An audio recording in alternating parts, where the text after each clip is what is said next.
Hey guys, tonight we're heading back to the gaslit fog of Victorian England, where chimneys belch coal dust, corsets are pulled too tight, and more people than you'd expect are wide awake at 2 a.m., staring at their oil-stained ceilings, wondering why the cure for their sleeplessness involves, of all things, pigeon broth. You're walking now, boots scuffing over cobblestones slick from the afternoon drizzle. A lamplighter passes you with a lazy nod, his ladder thumping softly against iron posts. The city smells faintly of soot, wet horse, and last night's cabbage. You pass drawn curtains and hear the occasional cough behind them. This isn't the sleepless glamour of New York or Paris. This is insomnia in the age of leeches, moral lectures, and mysterious nighttime tonics. So, before you get comfortable, take a moment to like the video and subscribe, but only if you genuinely enjoy what I do here. And hey, tell me where and when you're listening from. I'd love to know what corner of the world this finds you in. Now, dim the lights, maybe turn on a fan for that soft background hum, and let's ease into tonight's journey together. You're entering a world where sleep isn't something you drift into, it's something prescribed, measured, worried over, and sometimes hunted like a rare, elusive beast. The Victorians were concerned about sleep long before the invention of sleep apps or herbal sprays. But without neuroscience or melatonin gummies, they leaned on something else entirely: superstition, anecdote, and the occasional boiled bird. Picture a woman in a modest parlor, shivering under a shawl. She's been awake for 3 nights. The gaslights flicker, casting long shadows over her framed embroidery. Her doctor has told her it's nervous exhaustion, a catch-all phrase that means he's not quite sure, but it sounds serious. She's been instructed to eat softly stewed pigeon meat, lightly salted, not too hot. It'll calm her, apparently. And no, she's not the only one. Throughout Britain, from fog-bound London to sleepy country parishes, the Victorians were in the grips of a quiet crisis. They couldn't sleep. Maybe it was the noise of progress, trains chugging, cities swelling, factory bells chiming at all hours. Maybe it was diet. Maybe it was dread. Historians still argue whether the uptick in sleeplessness was physiological or cultural. Some blame caffeine. Yes, Victorians were wild for tea. Others say it was the shift from candlelight to gaslight, which extended working hours and scrambled natural sleep rhythms. The brightness of gas lamps, especially in cities, threw circadian rhythms off balance, though they didn't use that term yet. They simply said people were unwell. You drift past a sleep clinic, if you can call it that. A brass plaque reads, Dr. Thistlethwaite, ladies' nerves and men's fatigue. Inside, patients are tucked under heavy wool blankets while a nurse wafts lavender oil nearby. Somewhere in the back, a patient is being recommended exactly 4 ounces of pigeon broth, taken warm before bed. Reassuring, isn't it? The broth isn't just old-fashioned comfort food, it's medicine. In an era when digestion and sleep were seen as twin spirits in a delicate dance, easily offended, pigeon meat was thought to strike a gentle balance. Light enough to avoid indigestion, nourishing enough to soothe frayed nerves. Pigeon, unlike beef or pork, didn't agitate the spleen, whatever that meant at the time. It was a bird of peace, literally and metaphorically. Of course, class played a role. If you were wealthy, you might have a cook ring and simmer a fresh pigeon just for your nightly tonic. If you were poor, well, you might have a bedfellow snoring beside you in a shared cot and call that a cure for loneliness, if not for insomnia. Wandering deeper into these gaslit streets, you spot a night watchman rubbing his eyes. Even he looks like he could use a nap. And behind a bakery, 2 workers lie curled up on flour sacks, off shift, but clearly not resting well. One pamphlet from the time, helpfully titled A Lady's Guide to Sound Repose, suggested that urban females avoid strong emotion after dusk. It also included tips like avoid long gazes at embroidery patterns and consume no pears before sleep. You chuckle, but there's a strange tenderness to it all, a real sense that sleep was precious and fragile. The Victorian fascination with insomnia wasn't just medical, it was moral. Rest was tied to virtue. Sleeplessness was interpreted by some as a sign of guilt or hidden vice. Others saw it as the mark of brilliance, too much mind for the hour, as one clergyman once wrote. If you were caught yawning, you weren't just tired. You might be lazy, or sinful, or simply thinking too hard. But mostly, you were handed a bowl of something vaguely meat-flavored and told to sleep on it. As you pass a darkened row house, you hear a soft clink of silverware, someone finishing their evening dose of broth. It's likely tepid, faintly metallic and vaguely pigeon-y. But it was served with good intentions and maybe even a warm smile. And sometimes, that's all you need to start drifting. You're still in your slippers, drifting through this damp, dim version of Victorian Britain, and already the sleep remedies are getting stranger. The street quiets as you step into a narrow medical waiting room. Worn carpet, dark green wainscoting, and the lingering scent of boiled linseed oil. Here, the real fun begins, the diagnosis. Because in the Victorian era, there wasn't one unified explanation for insomnia. There were dozens. You couldn't sleep? Well, it might be the damp, or bad humors, or improper digestion, or, and this was a favorite among some male doctors, your womb might be bored and wandering. Yes, the wandering womb theory. According to some physicians at the time, a woman's uterus could roam about her body if not kept occupied by childbearing or routine. It could drift upwards, press against the lungs, or even nuzzle the heart, causing anything from melancholy to sleeplessness. You imagine it like a grumpy roommate shifting around the flat, knocking over furniture. And that's just one theory. Men weren't spared either. If you were male and sleepless, you were probably suffering from overstimulation of the nerves. Maybe you read too much, or had too many thoughts at bedtime, or were, heaven forbid, exposed to trains. The steam engine was thought to overstimulate modern minds, keeping them too alert even at rest. Historians still argue whether these ideas came from genuine observation or just imaginative guesswork. Likely both. The 19th century was awash in medical pamphlets, wellness guides, and opinionated physicians who diagnosed more by metaphor than microscope. Sleep was not a science, it was a story, a mystery to be narrated and solved, not measured with brainwaves. So here you are, a sleep-deprived Victorian soul sitting stiffly in a leatherback chair, waiting your turn. The doctor behind the desk has a waxed mustache and 3 pins sticking from his lapel. His walls are covered in anatomical diagrams, each one wrong in its own charming way. He asks a few questions. Do you sleep soundly? Have you eaten beetroot after dark? Have you recently experienced emotional excitation? From poetry, you nod, unsure. Then he nods gravely in return. Ah yes, nervous agitation, likely brought on by excessive imagination.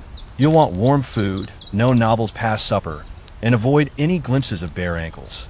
And of course, the ultimate prescription, pigeon broth. He scrawls this on thick paper with a flourish. 1 pigeon, lightly poached. Bone broth, if available. Salt optional. You're to drink it before 9 p.m., ideally while listening to wind or rain. You thank him, tip your hat, and step out into the mist again. Now here's the thing. Victorians weren't entirely wrong. Pigeon meat, especially squab, is light, rich in protein, and easy on digestion. It's not a bad sleep food, as far as old-timey solutions go. It's just a little unusual, especially compared to the other things doctors could suggest. You've probably heard of leeches and bleeding, but have you heard of electrosleep? That's right, some more daring Victorians experimented with tiny electric shocks applied to the temples or neck to soothe the brain. It was part science, part parlor trick. Some patients swore by it. Others just ended up a bit twitchy. Then there was the wet sheet wrap, where you'd be swaddled like an anxious burrito in cold, damp linen and left to cool the nerves. People came out shivering but drowsy. Let's not forget bed geometry either. Doctors debated whether sleeping north-south aligned your body with Earth's magnetic flow, improving rest. East-west, madness. You might as well sleep standing up. If you're still feeling wide awake after all that, you're not alone. The Victorians knew sleeplessness wasn't just a physical ailment, it was emotional, social, even moral. A sleepless woman might be labeled hysterical. A sleepless man? Possibly a genius. Or a debtor. Or both. Back on the street, you wander past a bookseller's stall, still open late. Paperbacks about night frights and soul fatigue flutter gently in the breeze. One title catches your eye, The Curious Consequences of Moonlight Reading. You flip through it and find this gem. One spirit, if too engaged with stories, cannot lie still at night. You close the book slowly. Everything, it seems, could cause insomnia. And everything, it seems, had its own unique Victorian fix. There's comfort in that, oddly enough. In a world before digital distractions and midnight doom scrolling, people still couldn't sleep. They blamed trains, wombs, wallpaper, and romance novels. And in their anxious flurry of home remedies and superstitions, You sense something familiar. That same soft, searching question we still ask today. Why can't I sleep? But you don't ask it out loud. Not here. Not now. The lamplight is dimming. Someone nearby is cranking down the shutters. And from a kitchen window, you smell something faint, savory, and just a bit feathery. Pigeon broth. Maybe it's time to try it too. The kitchen you enter is warm, wooden, and fragrant in a very specific way. A simmering pot of broth, unmistakably avian. You hear the soft bubbling before you see it. A ceramic pot perched over coals, lid slightly askew. A plump, rather dignified pigeon has been reduced to its most comforting essence. No feathers, no fanfare, just a murky golden liquid promising sleep in a bowl. You're not alone in the kitchen. There's a cook here, stern bun, flour on her apron, sleeves rolled to the elbow. She's muttering about nervous ladies upstairs and how no one ever asks her opinion on sleep. She stirs the broth, then ladles it into a small bowl with a chunk of bread on the side, like a peace offering. Don't let it boil too fast, she says, or the calm leaks out. You almost laugh, but she's serious. This is medicine, after all. Now, pigeon broth wasn't some fringe tonic dreamed up by a single eccentric. It appeared in dozens of Victorian recipe books and household guides, especially under headings like for the weak and fevered or sustenance for nervous complaint. Doctors believed the mild meat was easier on the digestion and less inflammatory than heavier fare. Some went so far as to call it neutral, meaning it neither stimulated nor sedated too aggressively, just gently coaxed the body toward rest. Mainstream texts from the time recommended it specifically for the elderly, children, and the sleepless. Not just for dinner, either. Some took it first thing in the morning to quiet the spirits, then again in the evening, to encourage descent into the deeper stages of rest. The broth had to be clear, strained, barely salted. You sip it now. It's bland, comforting. You can't quite taste pigeon, not really, but there's a warmth that seems to travel down your throat and tuck itself behind your ribs. Like a well-meaning aunt who insists you sit by the fire and talk about nothing. Doctors also warned, no strong flavors, no spices, no onions. Especially no garlic, too stimulating. Nutmeg? Maybe, but only a pinch. Everything about this broth was meant to whisper, not shout. You glance around the kitchen. On the table lies a little stack of folded papers, prescriptions, perhaps. One reads, Pigeon broth. 6 nights. Apply warm flannel compress to forehead as needed. Another adds, keep conversation minimal after supper. Encourage slow movement. You imagine this doctor pacing in his sitting room, sipping his own broth. Perhaps he's a little sleepless himself, or perhaps he's trying to avoid his wife's piano students practicing upstairs. In either case, he believes, firmly, that pigeon is the answer. Historians still argue whether this was actually effective or merely a placebo cloaked in feathers. There are no double-blind trials here, no randomized groups, just patient diaries, worn recipes, and the occasional enthusiastic letter claiming that dear Agnes slept for 8 uninterrupted hours after her soup. And there's a softness to that, a kind of quaint trial-and-error sincerity we've mostly lost in modern medicine. Back outside, you carry your warm bowl down a narrow hallway, floorboards creaking underfoot. Someone passes you in a nightcap and nods approvingly at your soup. It's the kind of nod you only give to someone who's doing exactly the right thing at the right hour. Upstairs, a small bedroom awaits. The bed is iron-framed and neatly made. A porcelain pitcher sits by a basin. The wallpaper is floral, faded in spots, busy in others.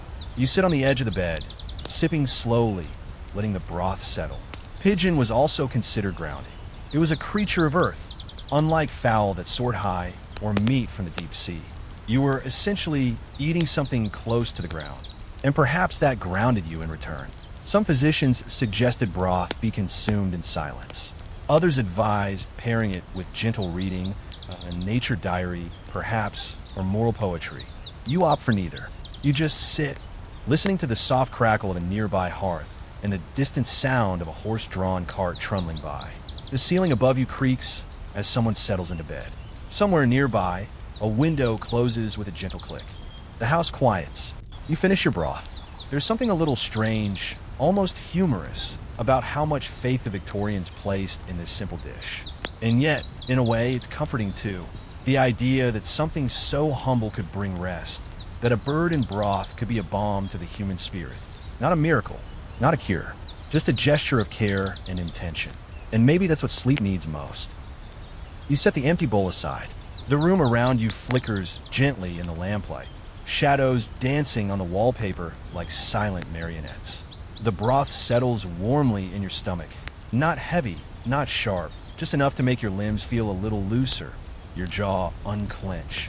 But in Victorian England, pigeon soup was just the beginning of a much larger, sleep-focused lifestyle.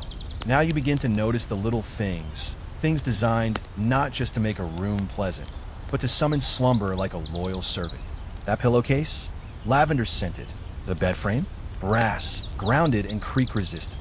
You pull back the coverlet and find a small flannel pouch near the pillow, stuffed with dried chamomile, and, if your nose is right, maybe crushed fennel seed.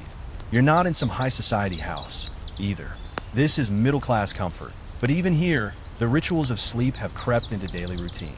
Victorian society, it turns out, had something close to what we call sleep hygiene. They just didn't know it by that name. For the sleepless, doctors didn't only offer broth. They prescribed lifestyle, habits, room configurations, the timing of meals, the posture of pillows.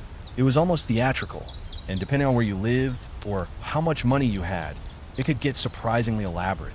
Wealthy homes had bedrooms arranged with almost spiritual care. South-facing windows to catch morning sun, dark heavy drapes to keep out the night chill. They had bed warmers, metal pans filled with embers, slid between the sheets before you turned in. Not too hot, of course. Sleep-like balance. Then there were airing routines. Beds had to be fluffed, turned, and left exposed to the air for at least an hour each morning. It was thought that this released bad vapors from the night before. Some even insisted on ironing the bed linens before use to flatten out nightmares. You can't make this up. Well, historians still debate whether these rituals were rooted in science or just cultural theater. But there's no doubt people took them seriously. Even working-class folks who couldn't afford bed warmers might hang chamomile above their cots or stuff socks with herbs to ward off bad dreams. And it wasn't just the bedroom that changed, it was the rhythm of daily life. Dinner times, for example, were restructured in some households around sleep. The ideal dinner was served early, around 5 or 6. Anything later risked digestive unrest, which might keep you tossing and turning. The foods were selected carefully: boiled vegetables, bread pudding, maybe custard. Avoid beef. Avoid pickles. Absolutely no these. Too exciting. The Victorians really did believe that certain foods were emotionally hot or cold, and thus capable of disturbing your sleep aura, or whatever passed for that concept. A slice of cold veal could spell midnight anxiety, but a warm apple mash might lead you gently into dreams of gentle countryside strolls. After dinner, the home would often dim down. Not just the lights, gas lamps were turned low, but conversation too. Loud topics, politics, business, recent deaths were discouraged. Instead, families turned to quiet pastimes: letter writing, embroidery, reading aloud, perhaps a little piano music in a minor key. You can almost hear it now, floating faintly through the wall, a lullaby melody, just a bit off key, played by a tired hand. Even the architecture began to bend toward rest. Upper-class townhomes sometimes featured a sleeping porch, a small outdoor alcove with just enough space for a chair or cot, allowing one to sleep in the restorative night air. London's air was questionable at best, but the theory persisted. Servants, meanwhile, were often the most sleep-deprived. Housemaids and kitchen girls caught what rest they could in cramped attic quarters, their dreams interrupted by bells and early calls. But even they carried bits of sleep lore with them, placing scissors under pillows to ward off night spirits, or counting backward from 100 while reciting psalms. You lie back now, sinking into that strange, lumpen Victorian mattress, horsehair, if you're lucky, straw if you're not. It's uneven but oddly grounding. You stare up at the ceiling, where a moth circles a gas sconce. The air smells faintly of chamomile and laundry soap. Not a bad way to wind down, all things considered. As the world outside dims and stills, you start to see the Victorian obsession with sleep for what it really was: not just a medical curiosity, but a reflection of deeper anxieties. Industrialization had shaken the natural rhythms of night and day. The world moved faster now. Noise was constant. Cities glowed unnaturally. And in the quiet hours, people found themselves unsettled, unable to fully switch off. So they invented rituals, warm broth, airing blankets, quiet talk, flannel socks, and herbal pillows. It wasn't so different from modern apps and podcasts and white noise machines, really. It was just softer, quirkier, a little less self-aware, and maybe, just maybe, more human. You wake while not quite, more like you drift into a waking dream. Eyes open, but mind somewhere between pigeon broth and the soft, quilted embrace of oblivion. But tonight, sleep doesn't come from silence alone. It also arrives through potions, or what passed for potions in the apothecaries of Victorian England. You sit up in bed and notice a small wooden cabinet tucked by the wash basin. On top of it, beside a chipped porcelain dish, are 3 tiny glass bottles, each one labeled in curly, fading ink. Tonic of valerian, reads one. Quiet syrup, says another. And, most promisingly, elixir somniferum for the mind's peace. You pick one up. It glugs softly, and you read the back, which promises a dreamless repose in under 15 minutes, provided you haven't been agitated by spirits or intellectual overexertion. The Victorians, bless them, didn't just rely on broth and quiet rooms. They were also no strangers to chemistry. And by chemistry, we mostly mean opiates. Many sleep aids in this era were laced with laudanum, a tincture of opium mixed with alcohol. It was incredibly popular and, in small doses, highly effective. Doctors prescribed it not only for sleep, but also for pain, coughs, and nervous unease. It came in bottles with elegant fonts and names like Godfrey's Cordial or Mrs. Winslow's Soothing Syrup. You might chuckle now, but these bottles were found in nightstands all over England. 1 teaspoon, stirred into a bit of warm milk, was all it took to fall asleep.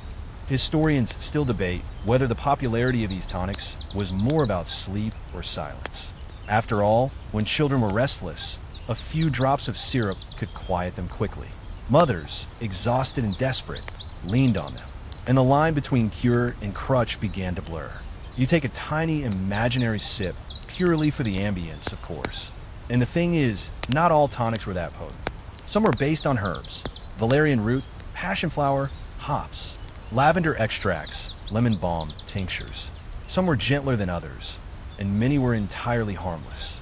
Quacks and chemists competed side by side. There were crowding pharmacy shelves in blue and green glass bottles, the glass often more convincing than the contents. Step into one of these apothecaries now. The air smells of dried leaves and vinegar, with something sweet and medicinal underneath. A bell jingles as you enter. Behind the counter stands a man in a starched collar, sleeves rolled up, measuring powders into a brass scale. Restless? He asks, without looking up. You nod. He gestures toward a row of corked jars with names like Nightshade Infusion, Morphiatic Dust, and, somewhat alarmingly, the Midnight Tranquil. He explains, in slow and practiced tones, that each tonic has its audience. Some for women, especially the overly thoughtful sort. Others for soldiers returning from colonial duty. And a few reserved for poets who are plagued by images that will not rest. You ask about side effects. He squints.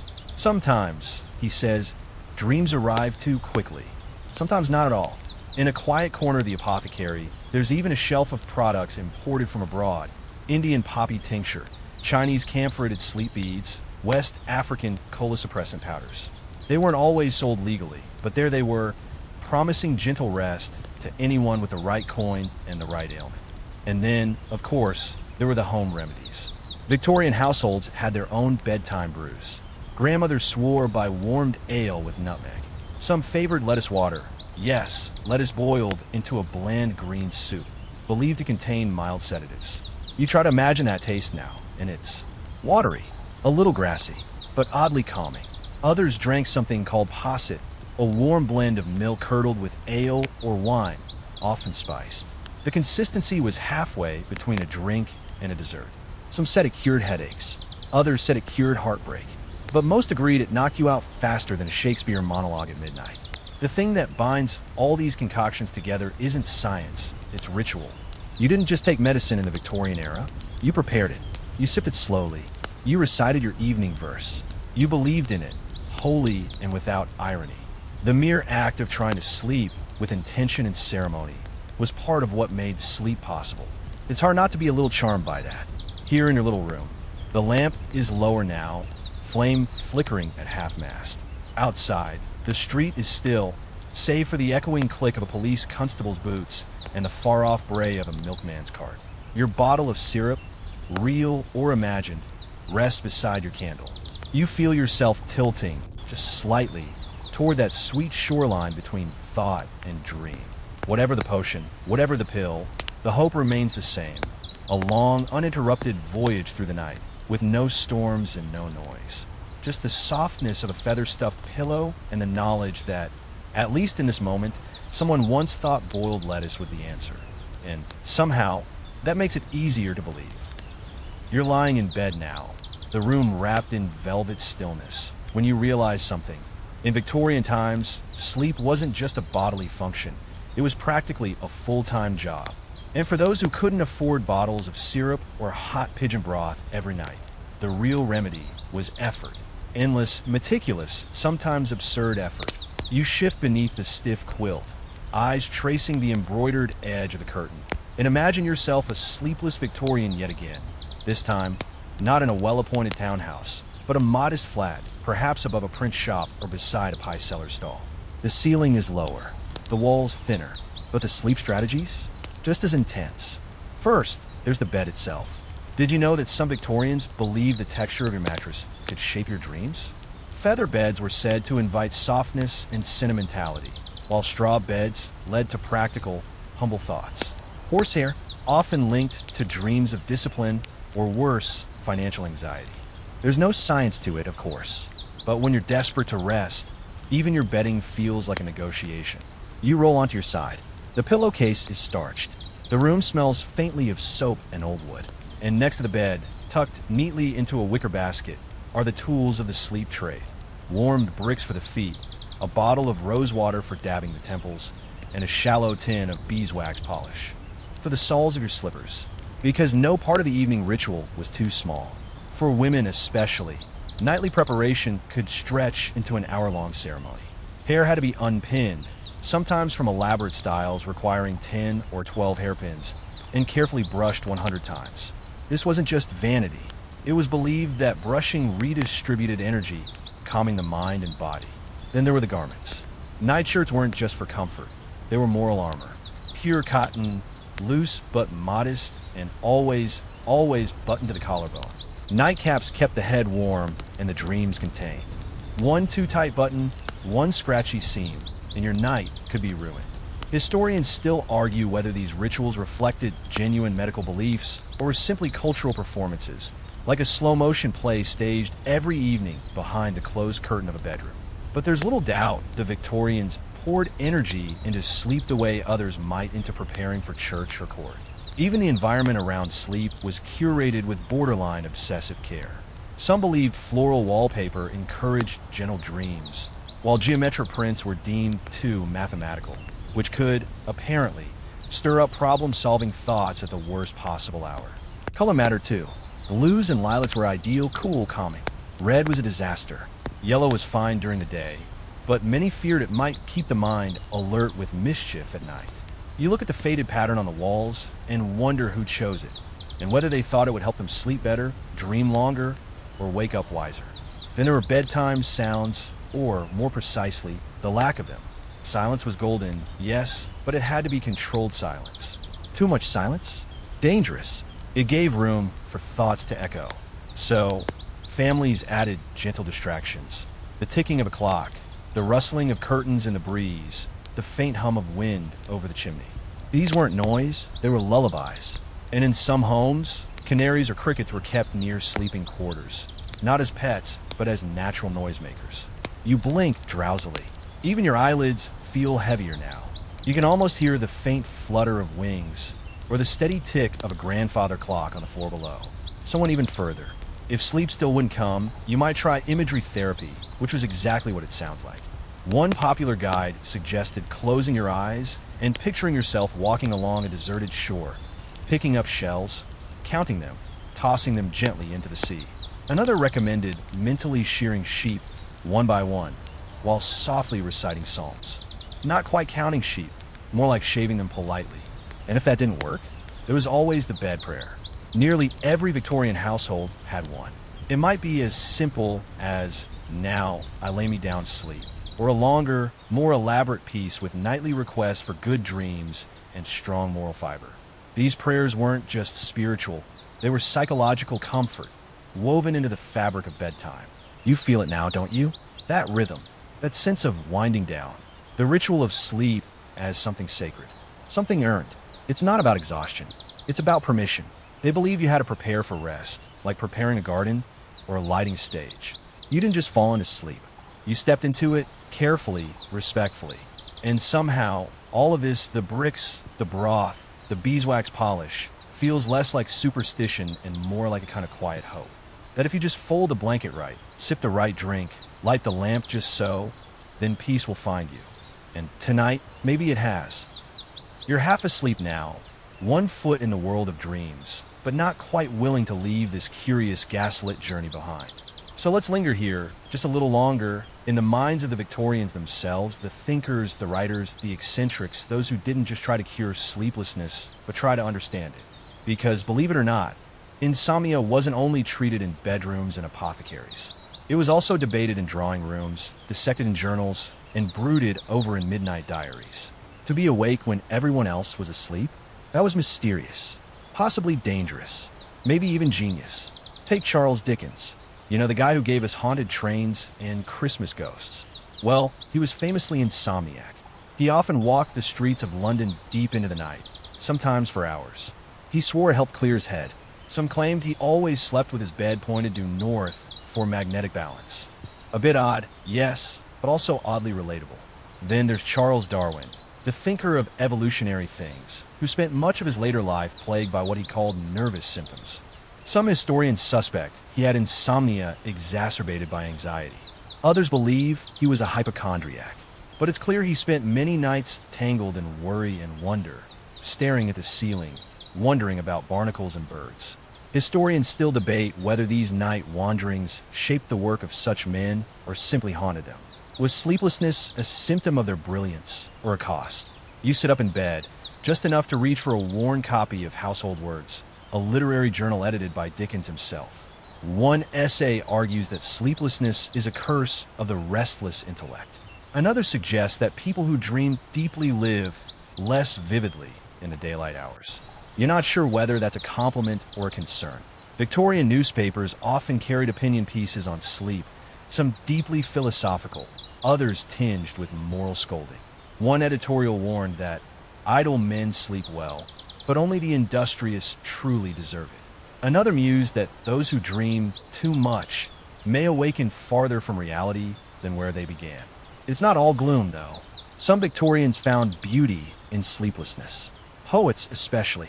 Elizabeth Barrett Browning, prone to chronic illness and bouts of night waking, wrote some of her most tender verses during twilight hours. Alfred Tennyson, too, often described dreams as echoes of God's own mind. They didn't always fear the night. Sometimes they embraced it, but the question always lingered: is sleep for the body or for the soul? One faction of thinkers, mostly the medical men, believed sleep was simply a matter of biology. Rest the nerves, cool the blood, close the eyes, and let the machine reset. Hence the Pigeon Broth and Tonic. The other side? Artists, clergy, romantics. They believed sleep was where the divine whispered, where inspiration bloomed, where the unconscious did its delicate work. Too much sleep, they feared, could dull the senses. Too little, and the soul might fray. It was a delicate balance. You lean back against the creaky brass headboard and stare at the ceiling again. In another room, a clock chimes 3 soft notes. Someone stirs on the floor below. A creak, a cough, then silence again. And still, sleep remains just out of reach. You try to imagine what it was like to be a writer in that time, sitting by candlelight, too tired to think, but too wired to rest. You might write a few lines. Cross them out. Reheat some broth. Read half a chapter of Pliny. Watch the candle gutter and sigh. Some Victorian manuals even had suggestions for creative sleepers, those who woke often with ideas. Keep paper by the bed. Write your thoughts as they come. Don't try to remember them. Never trust a mind lit only by morning, one pamphlet warned. Night thoughts are raw, but honest. There's something quite modern about all of this, isn't there? That sleep could be both healing and haunting. That some people fear sleep, and others chase it like a lover. That dreams might mean something or nothing, and either way, they follow their own rules. You roll to your side and glance at the small window. A sliver of pre-dawn blue is beginning to edge the rooftops. The city hasn't woken yet, and for once, neither has your mind. Not fully. You're hovering in that hushed middle place the Victorians spoke of with such reverence. And somewhere out there, you're sure, a lone doctor is stirring broth for his final patient. A poet is dipping pen to paper for one last line. And a housemaid, exhausted, is curling beneath a threadbare blanket, finally allowed a sliver of rest before the bells ring again. It's not quite sleep, but it's close. And for now, that's enough. Outside the small bedroom, morning is beginning its slow climb over the rooftops of Victorian London. The gas lamps are guttering out one by one, hissing gently in surrender. Somewhere in the fog-shrouded distance, a milk cart rattles across cobblestone, and a baker opens his shutters with a creak and a cough. But in this quiet upstairs room, you're still wrapped in warmth, still hovering. You haven't quite slept, not in the heavy, unconscious sense, but you've been resting, listening, breathing slower, letting the layers of pigeon broth, tonic bottles, soft slippers, and wandering wound theories settle over you like a second blanket. And now, before the final traces of night dissolve, we arrive at the last Victorian sleep remedy of all, the trust that you've done enough. You shift gently beneath the covers. The cool smells faintly of lavender and dust. It's the kind of smell you can almost taste, like time itself. You glance at the small wooden nightstand, where the dregs of broth have cooled and the last inch of your candle has become a soft pool of wax. You've made it through the night, or at least through it, and maybe in some strange way, the Victorians had it right. Not about the wounds, or the lettuce juice, or the strict ban on oranges, no. But about the principle that sleep isn't something you win. It's something you invite. That's what the pigeon broth was, in the end, a peace offering to your nervous system. A polite signal, a feathered shrug that said, let's not overthink this. Historians still argue whether the Victorian age was genuinely obsessed with sleep, or whether their rituals were just another expression of the era's love for structure, etiquette, and quiet panic. But there's no denying that they gave sleep the reverence it deserved. They prepared for it the way one might prepare for a small voyage. Slippers in place, tonic on hand, last thoughts neatly packed away, a whispered prayer on the lips. Then, into the unknown. You take a deep breath. The room is growing brighter now, but not sharply so. Just a gentle lifting of the shadows, the way a dream slowly lifts its veil. Your mind drifts for a moment to all the sleepless people who came before you. Some pacing corridors, some writing poetry by flickering lamps, some muttering about sheep or magnetic fields, all of them hoping for the same thing, to surrender, to be held by the night. And there's something comforting about knowing that this need, this wish, hasn't changed. Even now, with apps and studies and cooling pillows, we're still trying to do what they try to do. To rest, to let go, to dream, maybe, and maybe we still overthink it. A pigeon coos softly on the windowsill, as if on cue. It doesn't matter if you remember every detail. The broth, the bricks, the beeswax, the bizarro theories and beautiful absurdities. What matters is that they tried. They try to help each other sleep. And now, so have you. You let your head sink a little deeper into the pillow. The sound of the city is still a whisper, not a call. And for the first time in what feels like a long time, your mind is quiet. No urgency, no effort, just the soft hum of morning approaching. You've made it to the end, my friend. And even if you're still awake, your body has done the important work. Slowing, softening, remembering what it feels like to just be. Not scroll, not plan, not worry. Just exist. The world outside your window may be starting its usual bustle, cars, alarms, distant coffee machines, but in here, in this quiet cocoon space you've created, none of that matters yet. You've earned your stillness. You've welcomed it.